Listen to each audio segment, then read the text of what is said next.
मैंने उस दिन अपनी बीवी से कह दिया, देखो शादी के 40 साल तुमने मेरी लाइफ कंट्रोल की, आज मैं अपनी ज़िंदगी की लगाम अपने हाथों में वापस ले रहा हूँ।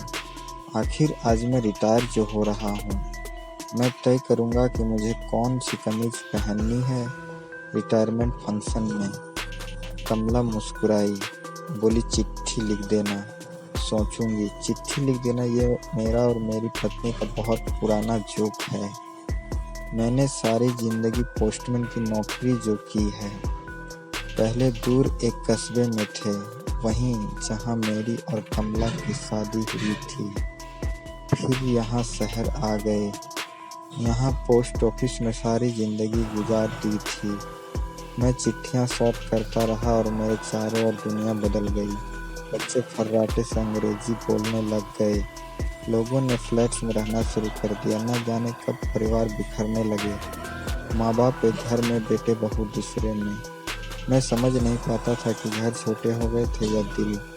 गनीमत थी कि मेरा परिवार ऐसा नहीं था। मेरा बेटा सुनील अपनी पत्नी और बच्चे के साथ हमारे साथ ही रहता है।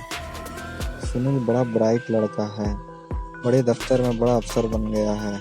अब तो घर छोटा है लेकिन काम चल जाता है। मेरा पोता सरल अपने नाम का बिल्कुल उल्टा है। उसके स्कूल का कोर्स, उसके गिटपिट बोलते कार्टून कैरेक्टर की भाषा। 8 साल का हो गया है, मुझसे दोस्ती तभी नहीं हो पाई है। क्या करूं, बोरिंग बुढ़ा जो हूं। सोचता हूं अब रिटायरमेंट के बाद घर पर ज़्यादा वक्त बीतेगा तो अपने पोते से दोस्ती कर लूँगा। मैं और कमला उसे कहानियाँ सुनाएंगे, वही पंचतंत्र की कहानियाँ सुनाऊंगा जो मैं सुनील को सुनाया करता था। तेनालीराम और बीरबल की कहानियाँ। मैंने देखा मेरे पोते माँ से ड्राइंग रूम में बैठे हैं अकेले। मैं सरल के पास गया। मैंने कहा, सरल बेटा, मैं आज रिटायर हो रहा हूँ। मैं आपको अपने रिटायरमेंट पर गिफ्ट देना चाहता हूँ। आप मुझे चिट्ठी लिखकर बता देना कि आपको क्या चाहिए। सरल ने मुझे देखा, एक पल बाद बोला, आप कितने आउटडेटेड हो दादाजी, आजकल चिट्ठी कौन लिखता है। आपका टाइम गया। हाँ, शायद मेरा टाइम चला गया था। शायद मेरा टाइम तभी चला गया था जब लोगों ने चिट्ठियाँ लिखना बंद कर दिया था।